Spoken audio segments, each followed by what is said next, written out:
On passe à notre page culture. On reçoit ce soir une figure majeure de la musique mandingue, Sekouba Bambino Diabaté, révélé très jeune, consacré meilleur chanteur de Guinée à la fin des années 70. Il rejoint ensuite le mythique Bembaya Jazz National, véritable institution culturelle du pays. Depuis, il n'a cessé de faire évoluer son art entre carrière solo, ouverture internationale, notamment avec Africando.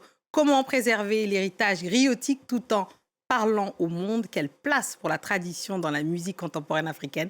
Merci Sekouba Bambino d'être là. Bienvenue dans le JTA. Merci ma grande, merci beaucoup. Ça fait plaisir. Alors revenons un petit peu pour ceux qui ne vous connaissent pas sur votre enfance en Haute-Guinée. Votre mère était une chanteuse et votre père ne voulait pas que vous repreniez le même métier que votre mère. Comment vous avez réussi à le convaincre? D'abord, je suis d'une famille griot de père et mère. Et c'est vrai que mon père est griot, chef de griot de village, mais n'a pas pratiqué le griotisme. Ma maman a chanté et voilà, elle a été très connue dans le côté Afrique de l'Ouest, au Mali. Bon, c'est vrai qu'au départ, ça n'a pas été facile pour Et pourquoi il ne voulait pas que vous chantiez votre Non, père? puisque pour mon papa, il ne voulait pas que je sois un délinquant. Puisqu'à l'époque, quand on est artiste, on est délinquant, on est dans l'alcool, on est dans la drogue. Donc, c'était ça son inquiétude. Voilà. Donc, c'est ça qu'il ne voulait pas du tout que je fasse la musique. Il voulait que je sois quelqu'un autre chose. Il faut étudier ou faire autre chose. Bon, mais le destin a fait que j'ai arrivé à le convaincre et puis il a accepté. Alors, très jeune, vous allez être accueilli par Bembaya Jazz National dans la Guinée de l'époque. Et d'ailleurs, c'est de là que vous vient votre surnom de Bambino, parce que vous étiez le plus jeune à l'époque de ce mythique groupe. C'est vrai, c'est vrai. J'étais dans l'orchestre de Sigiri, Mandinkono. Et j'ai été... Votre ville de naissance? Voilà, je suis sélectionné pour venir dans le Bembaya en tant que le remplaçant de Aboubacar, paix à son âme, Aboubacar de Makamara. Donc c'est là que j'ai rejoint mes amis de Bembaya, mes papas, mes frères. Donc c'est de là, le jour de mon arrivée, qu'on m'a donné ce petit nom, Bambino. Puisque quand je suis arrivé, il y avait mon tonton qui est là, Sekou Logro. À l'époque, sa femme venait d'accoucher d'un garçon. Donc c'est à l'aéroport, quand ils étaient venus pour m'accueillir, c'est à l'aéroport qu'il a été informé que sa femme a accouché d'un garçon. Donc il a dit, donc ma femme a accouché un bambino et on vient accueillir aussi le plus jeune de l'orchestre. Donc on va donner le nom Bambino, c'est comme ça c'est venu. C'est comme et ça puis, que voilà. vous avez... Et puis ça, j'ai accepté, puisque voilà quoi. Vous étiez le plus jeune à l'époque. Il y a un autre homme important dans votre carrière, c'est un producteur de musique sénégalais qui s'appelle Ibrahima Silla, qui va vous ouvrir justement vers d'autres horizons. On parlera d'Africando. Mais qu'est-ce qu'il a représenté pour vous à l'époque, Ibrahima Silla? D'abord, pour moi, Silla a été beaucoup pour la musique africaine du monde. Paix à son âme. Et il en a beaucoup fait pour la musique africaine. Et quant à moi, quand il m'a vu pour la première fois, j'étais de passage ici pour aller en Allemagne avec le Bembaya Jazz National. Il m'a appelé pour dire, Sekouba, j'aimerais bien que tu viennes travailler avec moi. Donc je suis venu le voir à son bureau, on a parlé et il a dit, bon, j'aimerais bien que tu viennes chanter un titre. On t'invite dans le groupe Africando, que tu viens chanter un titre ou deux titres avec le groupe Africando. Là, en ce moment, j'étais un invité, je n'étais pas membre d'Africando. Je suis venu, j'ai chanté un titre d'eux, Mbori et Apollo. C'est de là. Apollo, qui était un titre de votre mère d'ailleurs. Voilà. Très connu. Donc, mais c'est lui-même qui l'a proposé. Il dit, bon, j'aimerais bien que tu fasses un titre de Bembaya et un titre de ta mère. Voilà. Donc, c'est comme ça, c'est parti. Je suis venu aux États-Unis avec lui.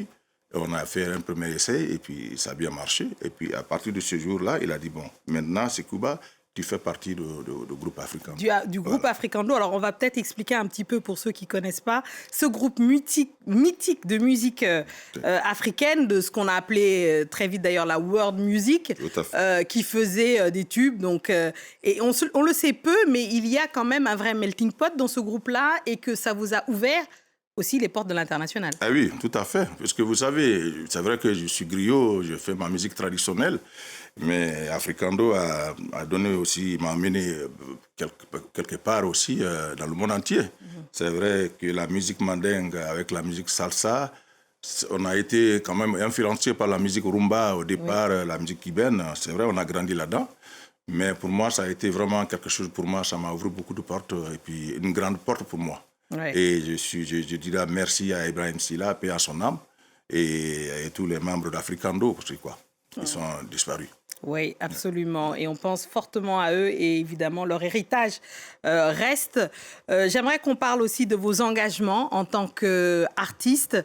Vous êtes aujourd'hui ambassadeur du concert caritatif Festi Environnement à Paris.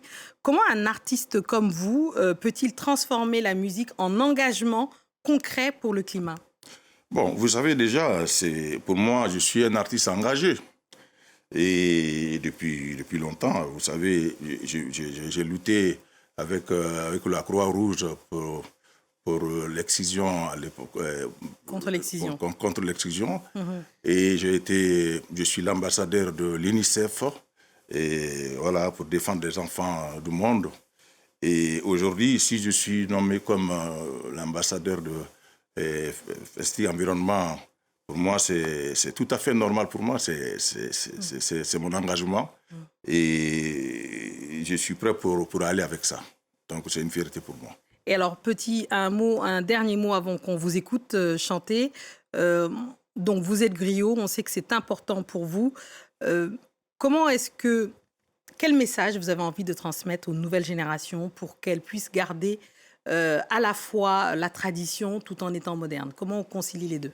Oui, d'abord, ok. Avant de venir pour ça, d'abord, je vais parler un tout petit pour l'environnement, parce que vous savez, on est dans cette situation aujourd'hui. Il faut que nous, le monde, il faut qu'on arrive à se comprendre et c'est qu'on soit conscient de quelque chose, puisque nous sommes venus trouver la nature. Nous, les êtres humains, nous sommes venus trouver la nature.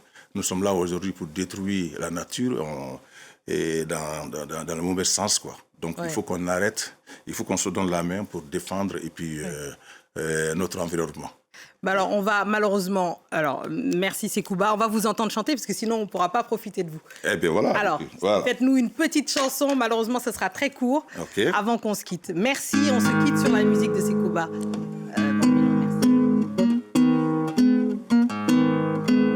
Festi Environnement, Anyamolo di Nyoma, Festi Environnement, Jamala Kole, Moko Kilente Sela, Bela Kole, Moko Kilente Sekola, Festi Environnement, Jamala Kole, Festi Environnement, Jamala Kole, Anyewala Lula Kanda, Katulula Kanda, Kabajirula Kanda, Kakolula Kanda, Festi Environnement, Bayi Willy Kadoke, Festi Environnement.